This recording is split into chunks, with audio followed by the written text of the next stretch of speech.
Olá, queridos, graça e paz da parte do nosso Senhor e Salvador Jesus Cristo. Eu sou Jairo, sacerdote, e tenho nesta aula a oportunidade de agradecer a Deus por mais um momento aqui com vocês, para nós desfrutarmos de mais uma das nossas lições da nossa CPAD, lição essa de número 13. Chegamos ao final de mais um trimestre, e nessa lição de número 13, nós a consideramos como a lição do resumo, aquilo que nós estudamos durante esse terceiro trimestre. E agora o nosso comentarista ele vai finalizar esta lição trazendo um título para esta lição, onde analisamos, compreendemos que é o resumo de todo o material que nós estudamos durante esse terceiro trimestre. Eu tenho a alegria de ter vocês aqui conosco. Eu quero aqui fazer uma ressalva e pedir nesta aula para você que ainda não é inscrito em nosso canal, que você quer fazer parte da família sacerdote e nos dá o prazer de estar conosco. Eu quero convidá-los para se inscrever em nosso canal e fazer parte dessa família. Para mim será um prazer, uma honra ter vocês aqui conosco. Você que ainda não é inscrito e aqueles que são inscritos em nosso canal e quiser se sentir à vontade de compartilhar esse vídeo com alguém e, além de compartilhar, pedir para que aqueles ao qual você está compartilhando, se ainda não for inscrito no nosso canal, que possa se inscrever em nosso canal e fazer parte da nossa família sacerdote. Bem, uma família que está crescendo, e eu louvo a Deus pela sua vida, louvo a Deus pelo seu empenho de estar aqui conosco, às vezes comentando, curtindo. Para mim isso é gratificante. Me motiva para eu continuar aqui nesses conteúdos que eu acredito que é muito importantes e tem sido de um aprendizado para nós muito grande. Eu louvo a Deus pela vida do comentarista, o pastor José Gonçalves, que com muita maestria comentou essa lição. Eu confesso aos irmãos, fui muito edificado durante esse terceiro trimestre, entendendo, compreendendo ali sobre os ataques contra a igreja e suas sutilezas. Eu acredito que a escola bíblica dominical ela é uma extensão da sala teológica até a sua igreja. Quem sabe a sua igreja ainda não desfruta, não tem a condição de fazer um curso teológico, e a lição ela chega trazendo para você um recurso, estendendo o braço até a sua igreja. Só que também há uma preocupação em nós, há uma preocupação muito grande concernente à evasão da escola bíblica dominical. Alguns que, infelizmente, estão evadindo-se da escola dominical.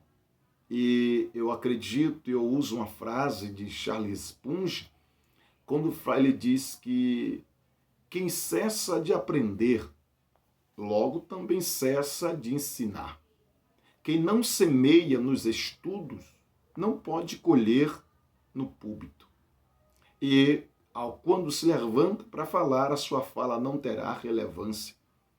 Então eu acho interessante, eu corroboro com essa frase e ainda acrescento dizendo: quem não tem a humildade de sentar para ouvir, nunca terá capacidade de levantar para falar.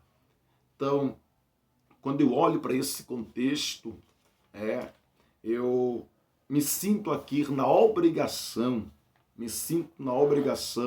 de alguma maneira, usar os caminhos, as redes sociais que nós estudamos, que não são do diabo, né? Se nós sabemos usar, usaremos com sabedoria para a expansão do reino de Deus. Então, eu me sinto na obrigação de estar aqui me dedicando um tempo da minha vida para fazer esse conteúdo, elaborar o conteúdo e transmitir para você no que diz respeito a fomentar o seu desejo pela escola bíblica dominical. Então esse é o meu maior desejo, é o meu propósito aqui, é de fomentar você, de trazê-lo para a escola bíblica dominical. Esse é o nosso desejo, tá bom? Nesses conteúdos, tá? Por isso que eu acho importante nós estarmos comentando, estarmos compartilhando, estar curtindo, pois assim motiva para que outras pessoas também entendam a importância da escola bíblica dominical. Eu particularmente, eu acho a escola bíblica dominical uma ferramenta indispensável para a igreja local. Uma igreja local que não valoriza a escola bíblica dominical, esta igreja está correndo sérios perigos. Perigos esse de estar inchada, mas não uma igreja sadia. Pois a gente percebe a igreja nesses tempos tão difíceis que estamos vivendo. E essa lição tem corroborado para despertar em nós, né, o desejo pela escola bíblica dominical e de aprender mais sobre a palavra de Deus. Gente, a lição de número 13, vamos tratar aqui da sutileza, resistindo às sutilezas de Satanás. Resistindo às sutilezas de Satanás. E eu chamo a sua atenção para o texto áureo desta lição, que é importantíssimo. Diz assim: sujeitai-vos, pois, a Deus, resistir ao diabo, e ele fugirá de vós. A verdade prática, que é o resumo desta lição aqui, número 13, o nosso comentarista ele usou uma frase, usou uma palavra aqui que eu acho magnífica. Diz assim: a submissão a Deus é a forma mais poderosa de resistir ao diabo. Olha que coisa tremenda. A submissão a Deus é a forma mais poderosa de resistir ao diabo. Bem, a nossa leitura bíblica em classe está no livro de Tiago. Tiago, capítulo 4, versículo 10 ao capítulo 4, versículo 4 até o versículo 10. Eu não vou aqui ler todo esse, mas eu queria chamar a atenção somente para o versículo de número 7. O versículo 7 eu acho fundamental você, querido professor, querido aluno, já aqui tirar subsídio para a sua vida. Pois o versículo 7 já nos dá aqui uma ferramenta extraordinária para nós vencermos os nossos inimigos ou vencer o adversário. Diz assim o texto: sujeitai-vos, pois, a Deus. Primeira coisa que nós precisamos entender é um convite de sujeitar-se a Deus, ou seja, a submissão a Deus. A sua submissão a Deus lhe dará resistência para você resistir ao diabo. A igreja, ela não está fugindo. A igreja está resistindo, e não é a igreja que foge, é o diabo que foge quando você está declinado para Deus e resistindo ao diabo. Você se submete a Deus e resiste ao diabo. Só é possível você resistir dentro desse contexto se você tiver uma vida de submissão a Deus. Quem não é submisso a Deus será, é muito claro na lição, quem não é submisso a Deus terá uma vida fragilizada e logo será vencido ou vencida pela sutileza de Satanás. Então vejamos, ao contrário de uma submissão a Deus, é uma insubmissão. E alguém que é insubmisso a Deus ou resiste a Deus, logo ele será fracassado. Então, a proposta aqui é submeter para ter resistência. Submeter-se a Deus para ganhar resistência.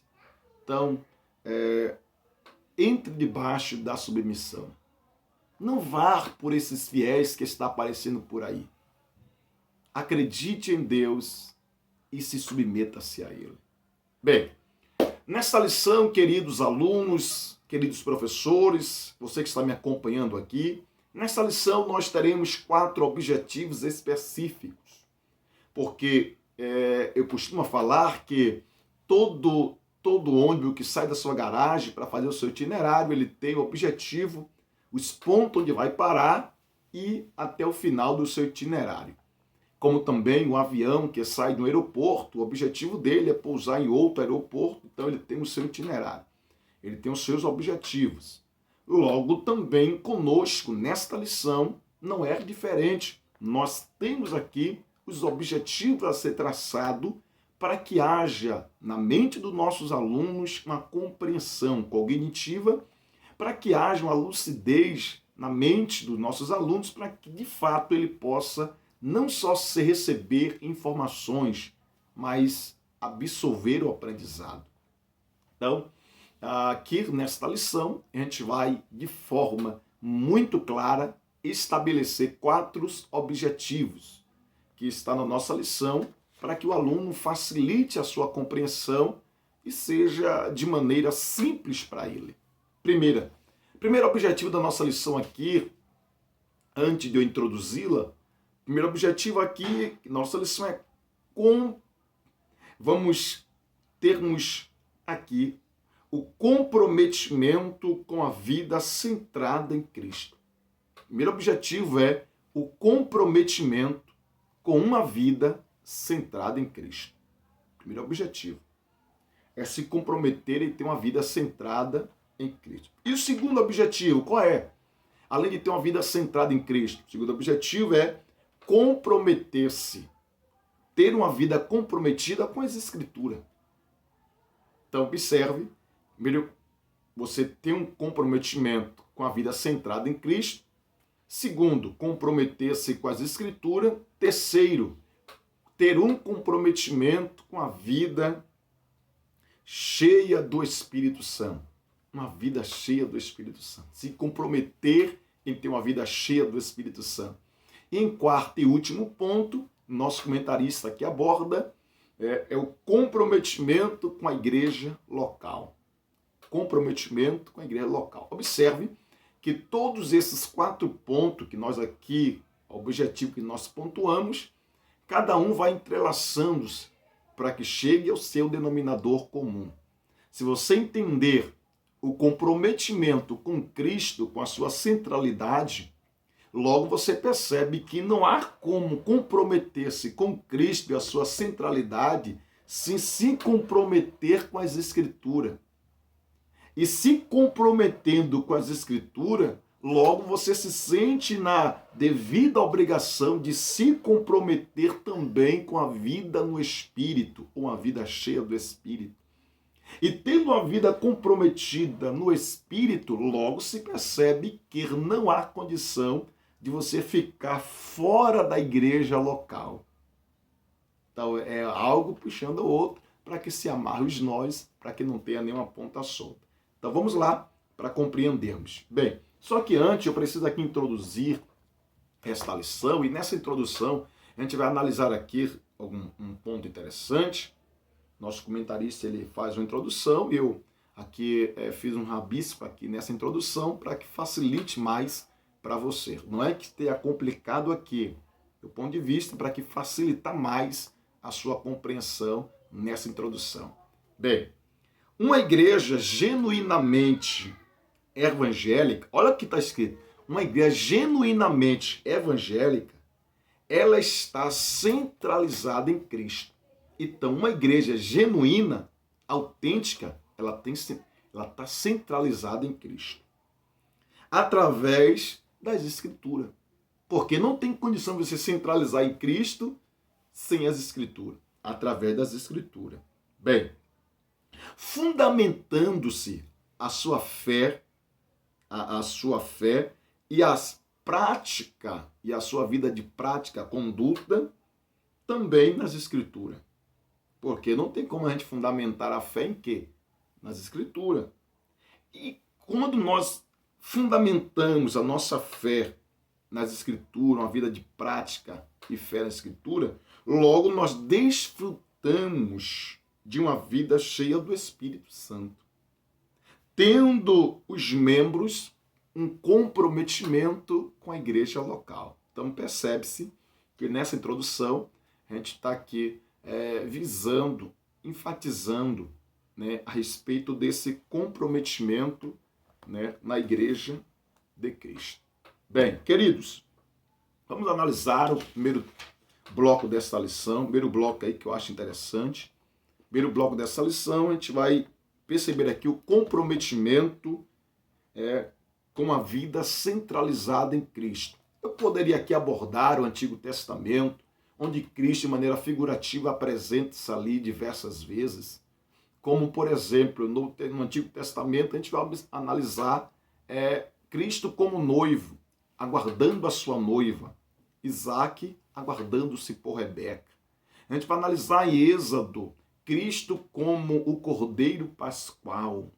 A gente vai analisar em Levítico, Cristo como o sacrifício perfeito. Bem, partindo para o Novo Testamento, a gente pode analisar no Novo Testamento Cristo apresentando-se como a luz para os cegos.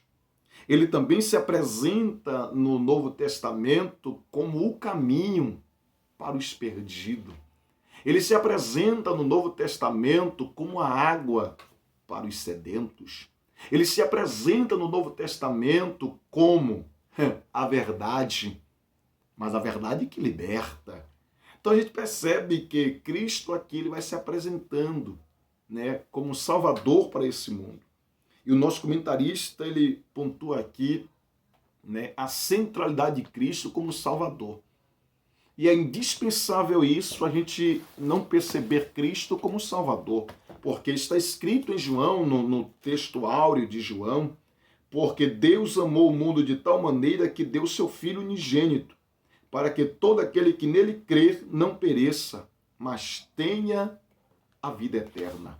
Então, ele se apresenta como Salvador, o Salvador do mundo. É indispensável isso. Cristo é o Salvador. Queira pessoas acreditar ou não, Cristo, ele é o Salvador. Então, quando nós temos ele como Salvador, ele nos salva dos nossos pecados, nos muda, limpa os nossos olhos, né? Ele vai aqui como Salvador, aí eu pontuei que ele é a luz, ele vai então nos dar uma direção, né? Nós que éramos cegos, e nós vai matar nossa sede, vai nos mostrar a verdade. Então ele passa a ser o nosso Senhor. Além de ser o nosso Salvador, ele passa também a ser o nosso Senhor. Então é indispensável ter ele como o nosso Salvador e não querer receber ele como Senhor da nossa vida. Porque não pode desassociarmos uma coisa da outra. Não tem condição. Se nós aceitamos como Salvador, também devemos nos inclinarmos a ele como o nosso Senhor. É aqui que entra a proposta de Tiago: sujeitai-vos, pois, a Deus. Não, eu quero ele como Salvador, mas não quero como meu Senhor. Não vou sujeitar, não vou obedecer. Então, não há condição. Então, a gente aceita como Salvador, mas não pode desassociar de ser o nosso Senhor. Nós, então, entramos debaixo do seu senhorio, né? E entendemos o seu senhorio. Então, aí vai ter um texto que eu acho fundamental, interessante, né? Em Atos, capítulo 17, versículo de número 17 de Atos, versículo 28. Eu acho interessante esse capítulo e esse versículo, diz assim: porque nele vivemos, nós só vivemos nele porque ele nos salvou. Nós estávamos condenados com o mundo, nós estávamos condenados pelo pecado. Então neles vivemos e nos movemos, andamos porque agora ele é a luz que clareou a nossa escuridão, nossas trevas. Nele nos movemos e nele existimos. Então agora passamos a existir de fato, né? Como pessoas que outra hora nós andávamos desgarrados, Senhor, como ovelhas sem pastor. Agora nós temos um pastor. Então, aceitá-lo como Salvador mas também temos que aceitar Ele como o nosso Senhor. E aí, quando você aceita como seu Senhor, você se submete à sua vontade. Você é submisso à vontade do seu Senhor. E aí você entende o segundo bloco dessa nossa lição. O segundo bloco da nossa lição diz assim: comprometimento com as Escrituras. Então, quando você entende que Ele é o seu Salvador, também o seu Senhor, você logo se compromete a viver com as Escrituras. E aí, há 2 pontos ou 2 parágrafos que o nosso comentarista aqui pontua. O primeiro parágrafo é a Bíblia, a revelação de Deus. Então você passa a acreditar nesse livro. John Wesley disse algo interessante. John Wesley disse: dai-me o livro de Deus por qualquer preço. Dai-me a Bíblia por qualquer preço. Então você ama, passa a amar a palavra.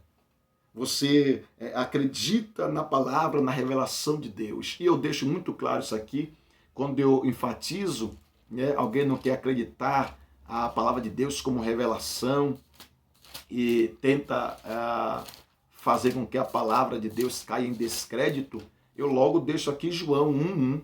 João 1 é fundamental para que ninguém ponha a palavra de Deus em xeque ou em dúvida. Não há. Em outros pontos tem, mas João 1 é o que eu gosto.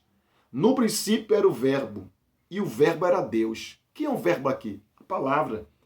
E estava com Deus, e o verbo era Deus. E todas as coisas, e ele estava no princípio com Deus, e todas as coisas foram feitas por ele. E sem ele, nada do que foi feito se fez. Pronto, final. A palavra, o Logos de Deus aqui se revelando. Então a gente entende aqui, nesse segundo bloco, o comprometimento com as Escrituras. Por quê? Porque a própria palavra é o Cristo. É Cristo se declarando. É a palavra, é o Logos, é o pensamento de Deus para o homem. Para que o homem tivesse um encontro com o seu Senhor. Que maravilha! Aí, quando a gente observa nesse ponto, e como regra de fé e conduta? Como regra de fé e conduta, é só nós analisarmos, e eu gosto de analisar aqui, a ideia de obedecer e viver.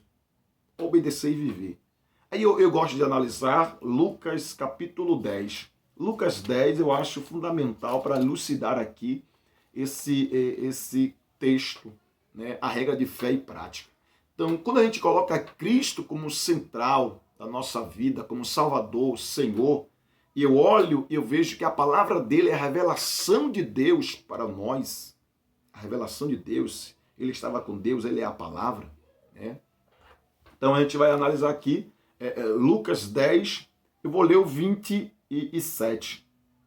E respondendo ele diz: amarás o Senhor teu Deus de todo o teu coração. Olha aí, amar a Deus de todo o coração. De toda a sua alma, amar também com a alma. De toda a sua força e de todo o teu entendimento. E ao próximo como a ti mesmo. Gente, esta regra aqui para a gente é muito interessante. Se você ama a Deus de todo o seu coração, de toda a sua força, de todo o seu entendimento, de toda a sua alma, você não vai querer machucar alguém. Você não vai querer aqui, porque o amor na verdade, a Deus, acima de todas as coisas, Deus está no centro. Deus é o centro, tá? Deus é o centro. E quando eu analiso esse versículo, Jesus disse para o rapaz: faça isso e viverás. Ou seja, não fique só na teoria, mas também vá para a prática. Pratique isso aqui. Mostre que você ama a Deus. Fale, mas não só na prática. Mostre que você ama a Deus. Na prática, não só na teoria. E aí ele ficou meio assim, tal.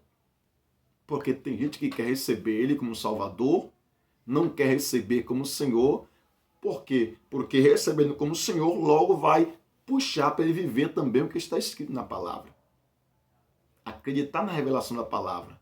E aí, logo, a palavra por si só vai dizer: mas para viver em mim, porque nele existimos, nele nos movemos, né? Mas para viver nele, temos que praticar a sua palavra. E a palavra é a nossa regra de fé e conduta. É o cano de Deus, é a régua de medir, é o que nos mede. Então aí ele vai dizer nesse contexto, né? Lâmpada para os meus pés é a sua palavra, vai me orientar. E luz para o meu caminho é a sua palavra. Então é a palavra que orienta, é a palavra que vai direcionar. E aí a gente entende que quem quer viver a centralidade de Cristo tem que entender que Ele é o seu Salvador, que Ele é o seu Senhor, se comprometer com as Escrituras, entendendo a Escritura, que a Escritura é a revelação de Deus para o homem, e está entendendo e submetendo-se debaixo da autoridade da Escritura para viver uma vida de regra de fé e prática. Só que aí, nesse contexto aqui, a gente vai analisar aqui que vem também aparecendo um movimento, e nesse movimento que vem aparecendo nesse tempo atual, chamado de cultura contemporânea. E essa cultura contemporânea, ela vem crescendo, só que ela traz dois pontos que vai de encontro às Escrituras. Primeiro, ela traz a ideia de atualidade e também de autoridade. Ou seja, ela questiona a autoridade da Bíblia, que a Bíblia não é a palavra de Deus. Ela contém a palavra, porém não é a palavra. E isso é um erro, porque a Bíblia, ela não contém a palavra de Deus. A Bíblia, ela é a palavra de Deus. Então, nessa cultura contemporânea, ele tenta tirar a autoridade da Bíblia para que haja falhas na Escritura, e havendo falha, logo a Bíblia não é verdadeira. Só que aí John Wesley corrobora dizendo assim: a Bíblia não contém falha, porque se ela um dia conter uma falha, logo ela toda não é verdadeira. A Bíblia não contém falha, a Bíblia é inerrante, infalível, palavra de Deus. E também eles tentam, dessa proposta, tentar atualizar a Bíblia. Por quê? Porque eles acreditam que a Bíblia a cultura contemporânea, né, os pensamentos, os modos de viver dessa sociedade, né, está avançada. E a Bíblia está ultrapassada. Só que a Bíblia ela é antemporal, irmãos. A Bíblia ela é hoje, amanhã e sempre. O texto bíblico diz: passarão os céus e a terra, passará essa cultura, passará essas tradições, porém, a palavra de Deus permanece para todo sempre. A Bíblia não precisa ser atualizada para que ela se encaixe nos padrões humanos. É o homem que tem que se encaixar, se adequar nos padrões da Bíblia Sagrada. Glória a Deus por isso. Aleluia. Bem, entendendo nesse ponto de vista a centralidade de Cristo, e quem quer viver a centralidade dele tem que entender que ele é o seu Salvador, que ele é seu Senhor, e aí vive um compromisso com as Escrituras, entendendo que as Escrituras ela não precisa ser atualizada, ela não pode ser questionada a sua autoridade, né, porque ela é a revelação de Deus, ela é antemporã, ela é a palavra eternamente de Deus liberada. Então, vivendo dentro dessa proposta, nós passaremos para o segundo ponto, ou terceiro ponto da nossa lição, que é: quem quer se comprometer com as Escrituras, logo será também chamado, convidado a se comprometer também com a vida cheia do Espírito Santo. Porque para viver nesse mundo e para vencer esse mundo, as adversidades hostis desse mundo, precisa ter Jesus como centro, estar debaixo do seu senhorio, acreditar na revelação e no poder das Escrituras, mas também é indispensável uma vida cheia do Espírito Santo. O nosso comentarista aqui coloca dois pontos interessantes. Primeiro, ele coloca aqui o comprometimento com o Espírito Santo, com a vida cheia do Espírito Santo, nesse terceiro bloco, analisaremos aqui o comprometimento com a vida cheia do Espírito Santo em dois aspectos. Primeiro, no plano da redenção. Bem, irmãos, é fundamental entender que é o Espírito Santo que convence o homem do seu pecado, né, da justiça e do juízo. É o Espírito Santo que convence. Então, o apóstolo Paulo vai descrever aqui em Romanos 6, 7 e 8, nesses capítulos, a respeito como o Espírito Santo está agindo, movimentando, né, e trazendo o homem para Cristo. Eu acho fundamental aqui o que o apóstolo Paulo pontua e coloca aqui. Então, o Espírito Santo, no plano da redenção, ele convence o homem, né, ele vai entendendo que o Espírito Santo, quem conduz o homem a Cristo. O Espírito Santo conduz o homem a Cristo. Mas no segundo bloco, a vida cheia do Espírito Santo. Mas no segundo aspecto, é viver uma vida cheia do Espírito Santo. Isso só é possível quando o Espírito Santo passa a ter o controle sobre nossas vidas. Efésios 5,18 está muito claro, diz, enchei-vos do Espírito Santo. Bem, aqui a gente percebe que uma vida cheia do Espírito Santo, irmão, como é que eu posso descrever? É quando você começa a viver uma vida buscando os frutos do Espírito. Você vai buscando ali os frutos do Espírito, né, que Paulo vai situar ali em Gálatas. Então eu acho fundamental para que tenhamos uma vida cheia do Espírito Santo. Eu acho extraordinário alguém que tem uma vida cheia do Espírito Santo.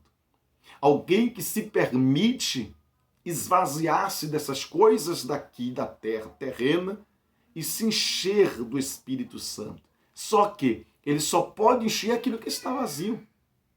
Então, quando você se esvazia dessas coisas, se enche dele, não haverá espaço. Não haverá espaço para o pecado, para a sua carne que grita, para os demônios que tentam atingir. Então, é um convite a viver uma vida cheia do Espírito Santo, mas não tem coisa melhor. Oh, glórias! Não tem coisa mais extraordinária do que viver uma vida cheia do Espírito Santo. Você viver uma vida na plenitude do Espírito Santo. Você viver uma vida dominada pelo Espírito Santo. Oh, glória! É algo extraordinário. É você desfrutar de um gozo, de uma paz indescritível, indizível. É algo que não pode descrever uma vida cheia do Espírito Santo. Então eu lhe convido nesta aula para você buscar viver uma vida cheia do Espírito Santo, a você mergulhar numa vida cheia do Espírito Santo, é você dedicar-se uma vida para ter uma vida cheia do Espírito Santo de Deus. Como já a palavra aqui nos exorta dizendo, não encha-se no vinho que há contenda, ou seja, as coisas dessa terra, as práticas mundanas, coisas de Satanás, mas enchei-vos do Espírito Santo, né? Busque o Espírito Santo. Tenha uma vida cheia do Espírito Santo. Quanto mais você se inclina para o Espírito Santo, mais ele te completa, mais ele te enche, mais ele te domina e mais você é direcionado por ele. Então, o lado qual mais você se inclina é o lado que mais você vai ser cheio. Por exemplo, aqui é o lado da carne e aqui é o lado do Espírito. Se você se inclina mais para a carne, você será mais cheio da carne. Mas se você se inclina mais para o Espírito, você será cheio do Espírito. Isso aqui fala do que está em nós. E Romanos capítulo 6 até o 8, você vai perceber essa algo extraordinário. Eu vou ler aqui o capítulo 8, só o que diz em Romanos capítulo 8, só para que você entenda a profundidade de viver uma vida cheia do Espírito Santo. Olha o que diz o texto, Romanos 8, versículo 2. Porque a lei do Espírito de vida em Cristo Jesus me livrou da lei do pecado e da morte. Quanto mais eu entrego meu espírito, ele me livra do pecado. Tenha uma vida cheia do Espírito Santo. Busque o Espírito Santo. Através das Escrituras, através da oração. Né? Então, você percebe, Cristo central, as Escrituras comprometido e uma vida cheia. Então, para eu ter uma vida cheia do Espírito Santo, eu preciso buscar as Escrituras. Aí, às vezes, nós perdemos tanto tempo com tantas coisas e não buscamos nas Escrituras. Bem, o nosso quarto e último ponto, nós falamos aqui a respeito do comprometimento com a igreja local. E eu finalizo aqui esse quarto ponto dizendo, até que ponto você está comprometido com a igreja local? Até que ponto você está comprometido com a sua igreja local? Eu finalizo esse ponto aqui, a igreja como organismo. A igreja, entendemos a igreja como organismo, né? Um cristão legítimo, eu falo cristão legítimo, um cristão legítimo que tem Cristo como a sua centralidade, um cristão legítimo que acredita nas Escrituras como revelação, uma vida de regra, de fé e prática. Um cristão legítimo que é cheio do Espírito Santo, ele não consegue ficar distante da igreja. A igreja como organismo vivo, um cristão legítimo, ou seja, um cristão, ele não fica fora do corpo, da comunidade cristã. E eu termino aqui nesta lição dizendo que um cristão legítimo, cheio do Espírito Santo, comprometido com as Escrituras e tendo Cristo como centralidade, ele é semelhante ao Salmo 133. Está escrito, ó quão bom e quão suave é que os irmãos vivam em união. É como óleo precioso. Eu acho interessante esse comparativo no que o salmista aqui coloca, diz que essa união, essa cononia, essa unidade, essa comunidade que está ali entrelaçada, é como óleo precioso. E esse óleo precioso aqui, você percebe que é algo raríssimo. Então, o organismo ali, ele cumpre a sua função. Só que quando o cristão, ele desassocia, ele sai desse organismo, é questão de dias, questão de minutos, questão de horas para ele morrer. Então, até que ponto você está comprometido com a sua igreja? Se você está fora dela, você está morrendo. Você está perecendo. Porque você não é a igreja em si. Você é membro do corpo. E sendo membro do corpo, você é parte do organismo vivo que é a igreja local. Então volte para a igreja, se agrupe na igreja, seja edificados na igreja, porque uns edifica o outro. O que seria do pescoço sem o tórax? O que seria aqui do meu braço sem a parte aqui do meu corpo, do meu ombro? Então, não tem condição de você viver uma vida autêntica, genuína, distante, fora da igreja. Gente, que Deus te abençoe, que Deus te guarde, que Deus te ilumine. Um excelente domingo para todos, um bom encerramento de aula. E eu desejo do meu coração que você seja muito edificado através dessa lição. Uma vida centrada em Cristo nos leva a uma vida na palavra dele. E uma vida na palavra dele nos leva a uma vida cheia do Espírito Santo. Uma vida cheia do Espírito Santo nos leva a nos comprometermos com a nossa igreja a fim de que o reino de Deus cresça e avance. Deus te abençoe, Deus te guarde e um excelente dia para todos. Tchau, tchau.